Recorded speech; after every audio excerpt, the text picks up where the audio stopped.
forget to rate our show and subscribe. Before we begin this podcast, if you or someone you know is in crisis or needs emotional support, there are tools that can help. So get yourself a pen and paper or open a note-taking app on your phone or computer. Feel free to pause this episode while you get yourself ready. The episode starts at 1 minute and 52 seconds. You can call Talk Suicide Canada at 1-833-456-4566. You can text 45645, which is coming in the fall of 2023. In Canada, you can also call 988, the Kids Help Phone at 1-800-668-6868. The Trans Lifeline in Canada is 1-877-330-6366. And in the United States, 1-877-565-8860, or call 911. You are not alone, and you do not have to be alone. I would like to honor and recognize the traditional and unceded territories of the Katzie, Kwantlen, and Semiahmoo nations on whose territory I live, work, and play.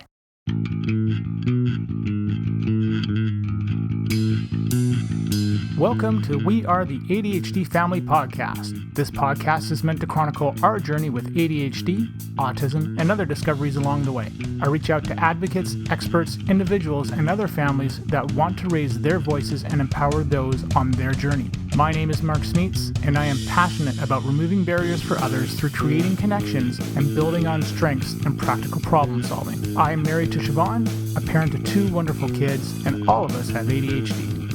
I want you to feel like you have power and hope. And now, into the episode. One of the things that we love about Owen is how literal he is. There was a joke that we used to say to him that he would never understand. He does now, so he catches it. But we would tell him, "Hey Owen, can you hold your horses?" And then he'd go, "I don't have any horses, Dad." Now when we try to tell him this joke, he just catches us and he's like, "That doesn't work on me anymore." Owen, I want to ask you some questions about grade 2. Okay. When there was something that you didn't understand, did she take the time to teach you and try different ways of learning? Maybe. Is that because you say maybe because you don't remember? Yep. Okay. Mackenzie, I have questions about school for you in kindergarten. Are you ready? What did you like best about kindergarten? Playing outside with the grade 1s. Did your teacher figure out things that you liked? You're nodding your head, but are you saying yes? Yes. Yes. If there was something that you didn't understand, did she try and help you figure out different ways of learning it? Yes. And how did that make you feel? Happy. Did she ever try and make you learn something that ever made you uncomfortable? No. I wanted to start the episode with that little clip of Owen. I promise you that Owen remembers. He seems to be fixated on the bad experiences from grade 2 when I asked him this morning, and he also had a really long sleep, so maybe he just wasn't totally ready to dive in and be his chatty little self. One small thing to note is my special guest today was only his teacher for part of grade 2. She ended up having to leave to attend to family issues. When she left, it devastated O. It was almost like losing a limb. My wife and I had to forge a new relationship with a new teacher, and she was wonderful. We love her too. But O struggled in the class because it was rough. And he also struggled because, he's at a different development level than everybody else. And that makes it hard. But the impact that Melissa had on him was profound in that short period of time that they were together. And it's interesting because when you have a child that is autistic or has a disability, and they form a relationship with a teacher or an EA, losing that unexpected, continuous, and constant support person can be devastating.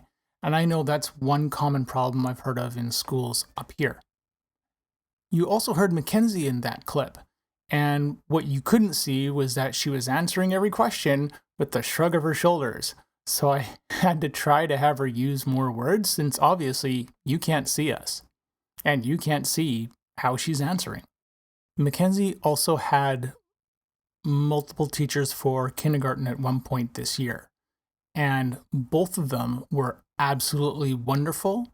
They were open to hearing things, and they didn't throw things at me or run away from me if I had questions. So I will end by saying, please value your teachers, value the experience that they bring. They are here to help, and don't be afraid to be the one to forge that relationship and approach them first. If you're a teacher listening to this, thank you for caring. It makes a difference in our families. My guest on today's show is Melissa Madison. Melissa is an early learning teacher who specializes in both literacy and numeracy. She loves to dive into the science of reading and other research-based practices that best support all of her learners, but especially those with neurodivergent brains. She also serves as a member of the Surrey School District's Mentorship Advisory Team and is an active mentor with a focus on supporting and advocating for Surrey's early career teachers. Melissa is a dedicated and enthusiastic educational leader who has held many diverse roles in both the Surrey School District and the Greater Victoria School District. These various positions stretch more than 15 years' experience, has given her a unique lens which to evaluate the strengths and stretches of our public school system. She is also a proud mom to a larger-than-life 7.5-year-old daughter and full-heartedly embraces this title more than any other on her resume. And full disclosure, she doesn't know I'm going to say this. Oh, no. But she is also, or was also, Owen's grade 2 teacher. And she was one of the first that believed in my wife and I, gave us information that we didn't consider, and validated us. And we are forever grateful. Melissa, welcome to the Advocateurs. I love it. Thank you so much for having me. I'm so excited to be here. Same here. Let's give our audience the background for the episode. There was a thread on a Facebook group about teachers raising. How does a teacher raise a prospect of a child possibly having a possibility of a diagnosis? And there was plenty of teachers that weighed in and made a strong show of support, pointing out that they're not allowed to diagnose kids. But it really begged the question of what can parents do and or say, and what can teachers do and or say.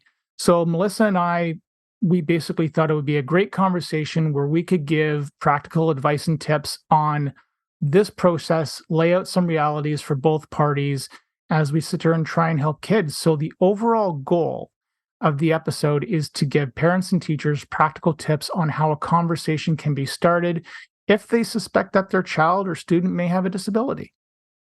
That's it. Oh. So I wanted to take you back in time for a second. And what do you remember when myself, my wife, and I had our first parent-teacher conference with O, and what were your impressions of Siobhan and me when we started talking about things? Because what I remember was that you had asked us to have the meeting, and then we went there, but yeah, I was curious to know what your impressions were of how we handled things, because I know that for us, there was already so much on our minds. We didn't know. But what do you recall? Honestly, I think I was really excited initially was kind of my first impression, because both you and Siobhan were advocates, and I could see that right away. You were knowledgeable. You were clearly very present in your parenting to be able to notice the things that you had already noticed about Owen. And so I remember thinking, okay, I've gauged this. I can sense the attitudes. I can sense the belief systems that are kind of within your family. And I felt really positive because I went, this is a family who's going to listen. This is a family who understands what's happening and is just as curious as I am about some of the behaviors that we were seeing. And I remember when I was able to kind of give you examples of the way that Owen, the way his brain worked through communication when he was trying to express his ideas and things like that. And I remember giving you examples how his mind worked like a mind map, and how he'd have these kind of main ideas, and they all web into each other. And from the outside, you could not see the webbing. So it looked very like all over the place, but all of it made so much sense to him communicating these things to us. Yeah. And I remember you were like, that's bang on. That's exactly it. And I remember just feeling, just excitement to know that I would be working with true partners in the hopes of supporting Owen best that we could, and kind of digging in a little bit deeper to what was going on neurologically for him. Yeah. And it was funny because that mind mapping, I remember the mind mapping conversation, and even this morning, he's got a thing on his foot right now, and we've got different color Band-Aids. And yesterday he had a blue Band-Aid. This morning he chose yellow. And the reason that he chose it was because he wanted to have a green lightsaber. And because we've been watching Clone Wars, Star Wars, he's like, well, that's going to be this Jedi's lightsaber. And I'm like, how the hell is anybody supposed to know this stuff? And like, because red and yellow, because yellow and blue make green, Dad. I mean, obviously, don't you know this? and it's Yoda's lightsaber. Like, okay. And half the time, this stuff comes right out of the blue, and you're just like, what? Mm-hmm. Okay. So yeah, I remember being relieved as well. And even when we went home afterwards, it was like, I just looked at my wife, and Siobhan and I were just like, I feel relief because somebody actually gets it. And it was nice because your background allowed us to bounce off questions. And I think I remember saying, because I say it to a lot of people, is I need to ask you the wrong question. I just don't know if it's right now. And I'll just, if I'm asking it the wrong way, just tell me, or if I've offended, tell me. But, being able to have that safe person to bounce those things off of, and to have someone that sees what you see, was incredibly validating. It really was. So yeah, it was nice because the timing couldn't have been any better, I think. Yeah, no, for sure. And I would agree. And I experienced that relief as well. That's a perfect word for it. Yeah. Because I think, over my career, you don't always have meetings that go like that. And, teachers have to work so diligently on building tact and gentleness in their communication, right? Because we naturally want to protect our kids, and we can be defensive, and we can,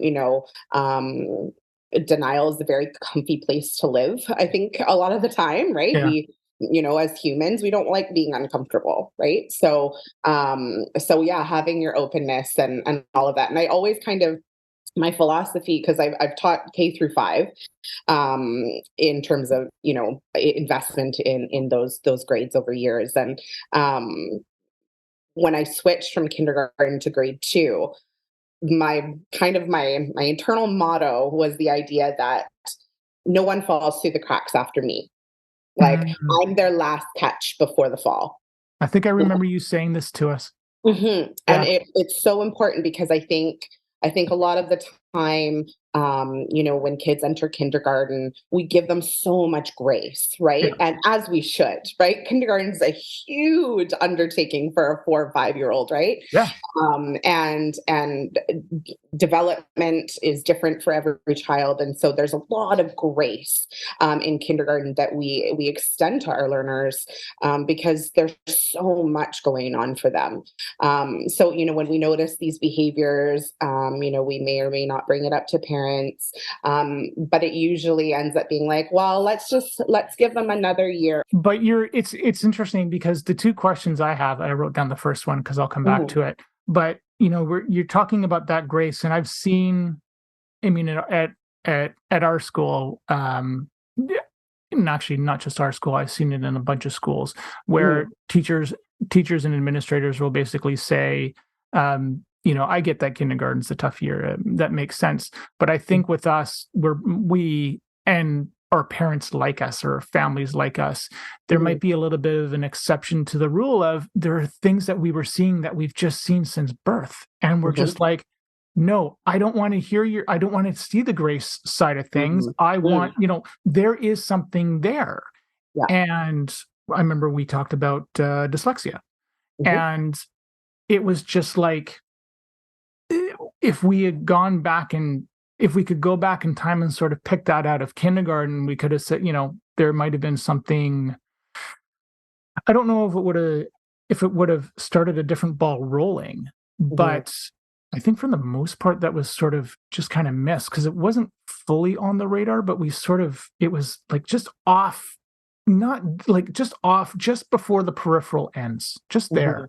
But the fact that I really love how you said, no one falls through the cracks after me. I think it's a big deal because sometimes you just need to get that ball rolling and you need to sort of put that foot down and say, look, there is something more here. It may not necessarily change. Here's the other question I was going to ask you. Did I ever come across, Siobhan's a bit different because I'm the extrovert and I'm both. I'm far more loud than my wife.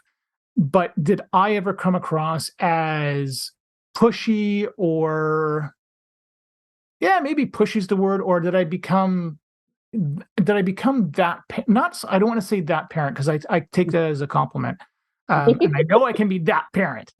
We can all be that parent. Yeah, exactly. Like it should be a good thing. But was there I guess what I'm saying is there a line where do you ever felt like I ever crossed a line in terms of being overly pushy or something else? Never. I honestly, and not just because, we have a positive relationship, but I would just say that you were just so engaged, and there is no fault in engaged parents. Right. And so for me, I would rather have parents that are engaged and wanting to meet and wanting to talk at dismissal and wanting to have conversations than parents who sit on the sideline and wait to be contacted if there's a problem. I would much rather a proactive approach. And so, no, I don't see it as pushy. And I think, too, that you tread a beautiful line between advocacy and also respect, right? So I never felt like I was in a position where I needed to defend my knowledge or that my observations were unfounded in some way. And so I think because that was established, there was no way for me to fairly view you as being pushy or being, quote, that parent. For me, it was like, oh, great, Mark's here. I can tell him about this amazing thing that Owen said today. Or, great, I saw this really interesting thing happen during play today, and I want to share that with him. So knowing that was established early on was so key for us, I think. Yeah, I agree. And I do try to walk that line very, very, very respectfully and very carefully because I don't necessarily know what the other person's gone through or what, what's the word? What their lived experience is. And I was just figuring things out back then too. And that was about as, I don't know, I was going to say that was about as your emotions on your sleeve kind of moment as you could. But, I just remember just being very excited that we had someone that we could sit there and bounce this stuff off of because I know it's tough for me to find someone that can reciprocate that amount of energy and that amount of knowledge back to me the way that I do for them. And that can be overwhelming for people. It can be, it can turn people off. Just sometimes the amount of over energy you bring to something because you want to sit there and see that change. It's like, okay, you have to figure out how to sort of dial it back and then, when to dial it up at the right times. And that's not easy. It's hard. No, it's hard. It takes a lot of practice, right? And different personalities. And you're not guaranteed someone every year that's going to have the same energy levels as you, or someone who, is interested in the same things that you are. regarding your child and things like that, right? So I think there is a certain amount of luck that does go with the Yeah, parent-teacher relationship. 100%. It's no different than when we work in an office, or I work in a school. There's teachers that I absolutely jive with, that I'm like, hey, this is kindred spirit, awesome. And then I go, okay, and you know what? Their methodology is very different than mine. Their pedagogy around certain things is different than mine. That's okay. I respect them, but that's not someone I'm necessarily going to dive deep into a conversation with regarding our differences in pedagogy, right? So I think that there's, we're everywhere. We always are constantly dealing with people that maybe we don't jive with as well. And then people that we do. And so I think to be able to just, hold gratitude for when you do have those moments where you connect with someone and, and it benefits the children. Well, and something interesting that you said is that I think it's the way that a teacher is trained, I guess, and depending on what school that teacher may have gone to, that might have instilled them with specific values. And if they don't have necessarily the lived experience, that may very well create a big, huge set of blind spots. And, they're dyslexic, no big deal. Well, no, actually, it is a big deal.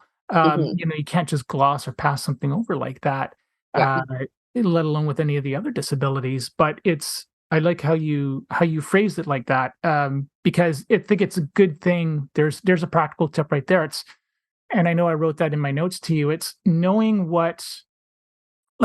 just what the background of somebody is, and maybe, granted, we don't know always where, what the training is like that you receive, but having a sense of what that background may be, because part of part of your background was autism as well. Like, that made a difference, because we could sit there and say, I could push that question onto you, and it was a safe way for me to do it. Whereas someone that doesn't sort of have it, I think it's a bit harder to sit there and do, and then you have to hope that you guys can have that conversation. How important is it, in your opinion, for parents to ask, what background a teacher has outside of education or part of it? So I think that, we have to be careful, when we do this, because I feel like teaching is one of the few careers where our expertise is used against us in some way. Like, I have an example, like, do you ask your dentist what additional training they have when they're discussing an obvious cavity in your mouth, right? It's something to think about. Do you sure, you might go to a doctor and get a second opinion from another doctor, but rarely are you going, this expert is wrong in what they're saying, right? You usually accept what they have to say. And if you want a second opinion, obviously go ahead, and that's totally fine. But for whatever reason, teachers are not extended that same respect. We go through a tremendous amount of education to become teachers. We have degrees. Many teachers have multiple degrees. Many have master's degrees, extra certificate programs and things under their belts that just don't seem to be important to the general public. Our degree hanging on the wall doesn't hold the same merit as a doctor's degree hanging on the wall. And so, is it important to know what the background is of a teacher? Sure, depending on how you use it. If you use it to not validate what the teacher is saying, then that obviously is problematic. But if you're using it just out of curiosity, like, okay, oh wow, there's a huge connection point, because let's say this teacher also has a child with autism at home. Okay, well, now we're connecting on a parent to parent level instead of just teacher to parent level, right? So these things are helpful. But I mean, ultimately, we need to understand that teachers are educated human beings in a profession, and that we, just like every other human, we have our own set of strengths and interests on top of those foundational skills that come out of university coursework, right? And Yeah. our practicums and things like that. So, as part of our teacher mandate, we have to participate in constantly evolving professional development. But we hold the autonomy to be able to choose what that professional development actually is. Yeah. So if someone has an affinity towards neurodivergent children and learning about dyslexia, then they can take Pro D on that. And that's awesome. So now they've got a bolstered understanding of an interest topic that then serves you particularly. But what if I wasn't super interested in that? I felt like I had enough of a grasp of all of that from my coursework in university, but I was super interested in inquiry and how inquiry can enhance, the educational experience for kids. Though that And might not directly serve you in the conversation about your child's neurodivergence, but that's what I'm interested in, and that will help other children who thrive in an inquiry-based program, right? So I think we have to be, just mindful not to use a teacher's background or areas of interest against them as a way to demerit mm, their observations and things like that. But if we're using it as a way to connect or just gain background information about the person we're having a conversation with, yeah. then that's super fair.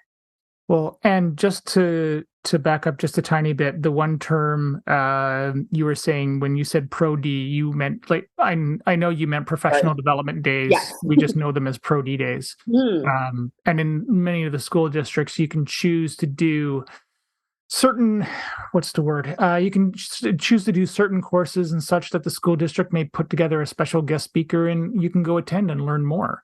And that's what the Pro D. I think Pro Ds are absolutely awesome for that stuff. They're really good. And I know in Surrey's case, just some of the people that they've had through are just fantastic. So Mhm. I'm a big believer in it. What the the thing that I thought about when you were telling me this was, if the teacher doesn't have the background, then, or whether they do or do not, it might be irrelevant. It might be a case of just kind of recognizing what role maybe a teacher wants to play as well.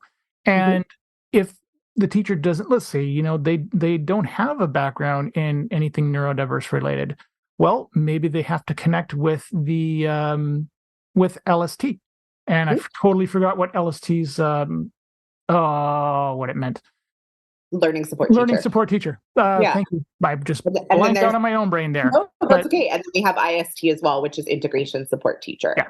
Mhm. And I think maybe connecting, making a point of connecting with those or having that person, because I know the ones for our schools, I think they have reached out to parents probably before and they've acted as that intermediary. So it's a nice little way to have that. It's again, it's not using the education or your experience against you. It's just a way of saying, you know what, I think there's somebody else that might be able to help you better than this.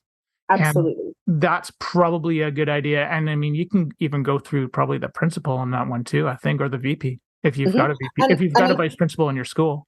Absolutely. I think too that, the wonderful thing about school systems in general is that if you're not an expert in something, there is someone who is, and we have access to those people, whether it's, district staff and helping teachers to have expertise in certain areas, whether it's your principal who's been teaching for so long before they became administration, whether it's the teacher next door who has a passion for X, Y, or Z, right? So there's always an expert available. And so if a classroom teacher doesn't necessarily know enough about something yet to offer solid advice or answers that you might be looking for, as long as that teacher remains curious and open to finding out and exploring more about those things to serve you and to serve the learner in their class,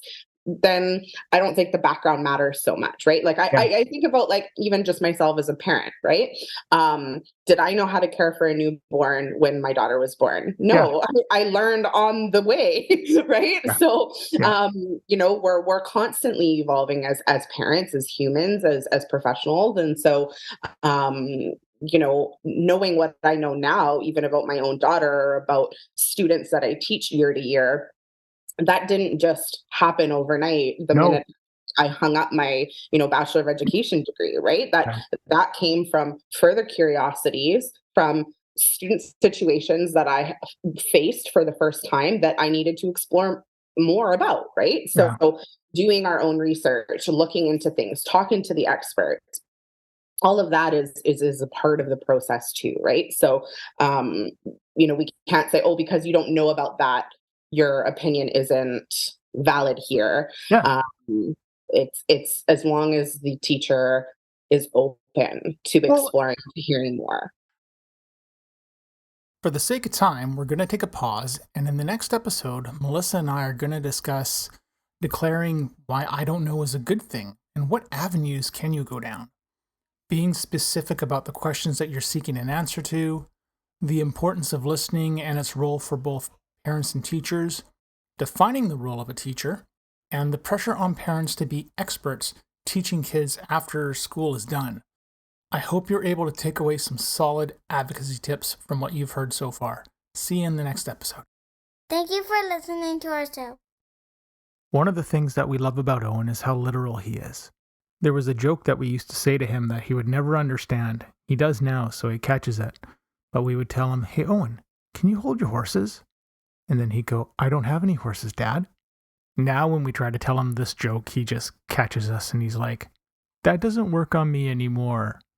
If you're hearing this message, you've reached the end of the episode, and for that, I want to say thank you. I hope you have enjoyed what you've heard and are walking away with newfound knowledge. We are the ADHD Family. See you soon for a new episode. I have 3 things to ask of you. Number 1, if you have any comments, questions, or guest ideas, please leave a comment on the Facebook page. Number 2, please leave us a review on Apple Podcasts or Spotify. It helps people find us. And number 3, if you want to be a guest on the show or know someone who would make a great guest, contact me through our Facebook page. This podcast is open to everyone. You don't need to be an expert, just passionate and want to see change. The opinions expressed by the host and guest are not associated with any employer or organization unless otherwise stated.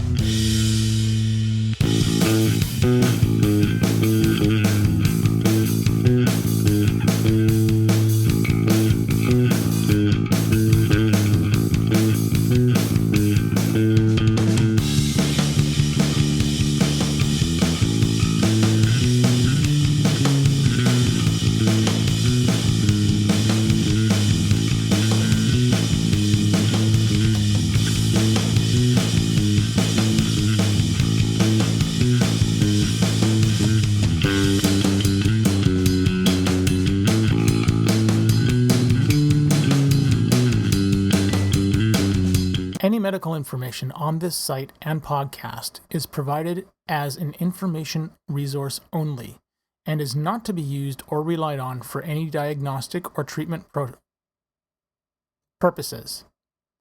This information does not create any patient-physician relationship and should not be used as a substitute for a professional diagnosis and treatment.